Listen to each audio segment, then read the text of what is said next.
Hello everyone and welcome to a quick Palworld's master breeding class because your time matters. Do you want to make beautiful creatures like this behind me with runner, ferocious, swift, musclehead, any combination you want? This will be the quick guide on how to do that. Let's go over these pesky requirements. You're going to need to at least be level 19 and have access to a berry plantation, a ranch, an egg incubator, a wheat plantation, a mill, a cooking pot, and a breeding farm. And once you have access to all of these things, you can begin the wonderful process of breeding. To make the wheat plantation, you're going to need some wheat seeds. Now, where do you get those from? You get them from killing dinosaurs. I think I'm pronouncing that right, but they drop wheat seeds, and their habitats are right here.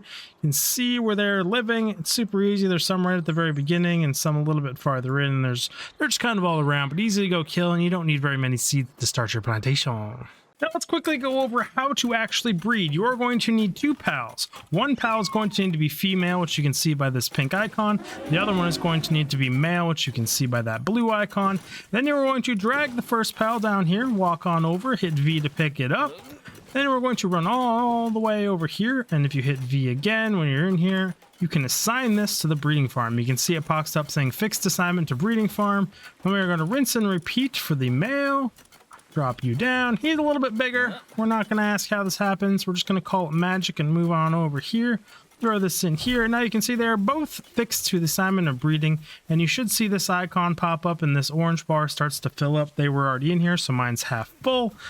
Then, when that bar fills up, it will pop out an egg. But you'll probably get a warning saying you do not have any cake. So you need to put cakes in this box. And we're going to go over how to bake cakes right now. But basically, one cake equals one egg, and every time that circle fills, it poops out one egg and consumes one cake. That is the super basics of how to breed. Now, how do you bake a delicious looking cake? Well, you're going to need flour, red berries, milk, eggs, and honey. Where do you get flour from? You grow wheat on a wheat plantation, and then you put that wheat in a mill, and then red berries are grown on a berry plantation. As for milk, honey, and eggs, you get those from pals, and I'm going to swap slides here and show you how to get those. The first of the three ingredients we get from pals is going to be milk. You get them from cows, otherwise in this game known as mazarinas. And their habitat is right here. Zoom in a little bit so you guys can orientate yourself. This is the beginning area where you spawn, and they spawn in these orange areas right here. You can go capture them or kill them. If you capture one and put it in your ranch, it will passively produce milk. If you kill them, they will just drop it. And the second ingredient is going to drop up here from chickpeas. It is going to be eggs. You can see them here. You can kill them or capture them and put them in your ranch, and they'll passively produce eggs, same as the cow. And you can see they are in a lot more habitable zones, including the very beginning. Super easy to find and capture. And the third thing is going to be honey. You get these from bee guards, bee grades. Hopefully I'm pronouncing that right. But they drop honey, or again, you can capture them and put them in your ranch, and they'll passively produce honey. And their habitat is way over here to the northeast, and these are a little bit higher level. These are about 28, so be careful if you're 19 going to get these, but it is doable, but just be careful. Okay, so you have all the ingredients to make your cake. You've got a cooking pot, you have a cake, you start production. You're going to need a flame pal to come over here and cook this thing, and then once you have put the cake in the box and this thing has ended, an egg has popped out from your breeding. Now what do you do with said egg? We're going to pick up said egg. You run over here to an incubator and you put the egg in it, and then it has a timer on it. Just like this, this can be changed in the server settings to go faster or slower, and there's a temperature of plus or minus cold, which you can then use to modify that, or you can just simply wait out the timer. It does not change the effective quality of the pal whatsoever. Over here I have an egg that is already done, so if we just hold F, you will see it is going to create a pal out of thin air. Just like that, we got a daisy with motivated leader. Cool. Absolutely random, but that is what we got. Now that I've explained the basics of how to breed, let's get into some of the Mastercraft stuff here. First, we're going to start with some terms, types of breeding. I call them generative and replicative because you take two different pals, combine them together, it generates a third one that's completely different.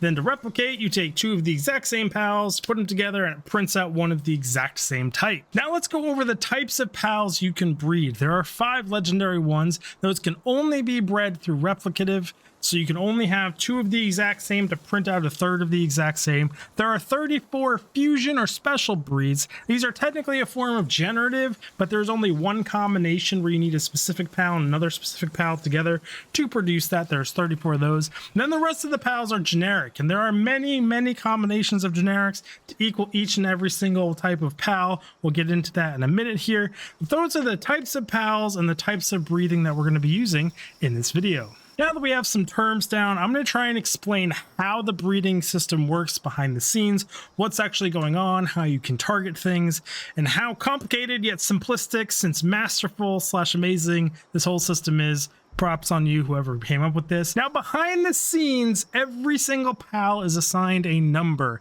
That number, I think they call it power, but I just like to call it their worth and their value number here. So what happens is, let's say that this land ball was assigned the number 13, this Catavina was assigned the number 7, and then this Chicopio was assigned the number 10.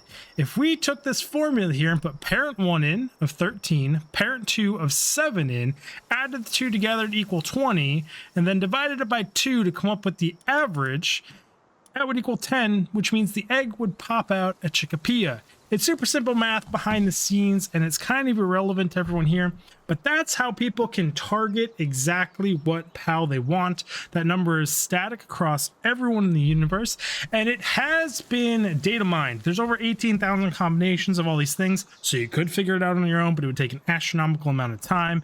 And there are a whole bunch of tools and calculators out there, and I will link the one I use in the comments down below. And now that you know that, you can kind of just ignore it and use one of these calculators online, which does all that math behind you.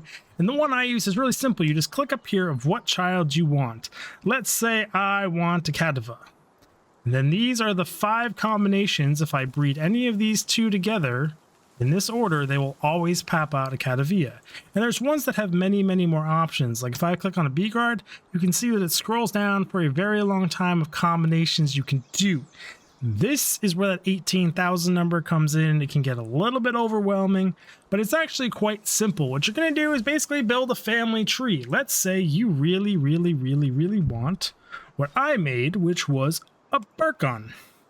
You're going to go down here and be like, wow, I don't have any of these. And you're going to start to create like a family tree on how to make one of these things. Now that we've explained how the system works, and the tools you need to create a family tree like I have put together over here to get to the end result of which you would like, it's pretty simple. Super easy to do. Take some time, some effort. You got to dig through your box, see what you got, see what you don't have, plan out a tree. Then if you don't have what you need, go capture some. Some suggestions would be, do not breed in genes you do not want. Try and keep things as crisp and clean as you want. Only use PALs that have nothing or just the stuff you want. Breeding out things like breeding out Hooligan down at the bottom of this tree took a very long time. In total, I probably have 50 to 100 extra PALs that came out of this. They were all just failed breed attempts. They're going to get chopped up or eaten or converged into these things. And that's just what it is. That's the brutal world of Palworld. So I hope this helped you all. I hope I tried to make this as simple as possible, as short as possible, because like I like to say, your time actually matters. But it is perpetual chaos. It's the universe I live in. So, yeah, it happens. Now, I'm going to go over a few just little bonuses here, things that can help you, things that we can get into here. So let's do that. So the first of my 3 little tips to breeders is these viewing cages can hold 40 PALs. It's really good for organizing your stuff, but it does actually show your PALs and they path around. I have a base with like 6 or 7 of these cages in it. And it brings my server down to about 10 FPS. If you do this on your friend's server, he might kick you off and never let you play with him again. But it is a wonderful way if your little PAL bank here is getting full, and just a way to organize some of your better breeding PALs.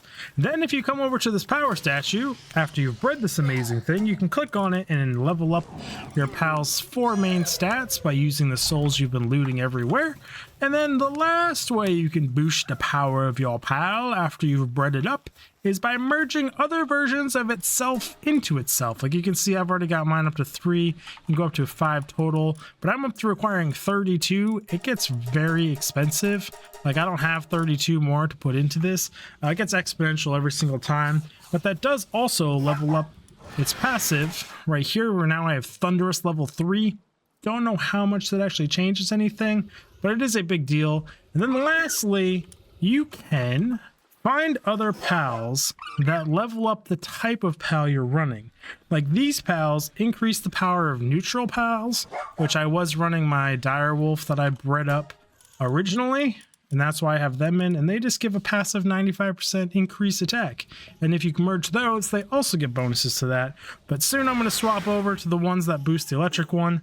Those are just like the 3 to 4 ways that you could boost your productivity and the power of your pals even after you've bred them. Hope that helps. Hope I kept this nice, short, and simple. Leave comments below if I missed anything. I'll have a pinned comment with any errors, fixes, mistakes I made.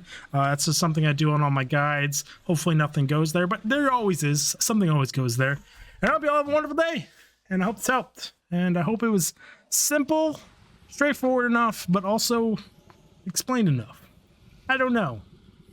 Bye, everyone. Big it. Wiz gets any more chaos. I don't know what I'm doing. Bye.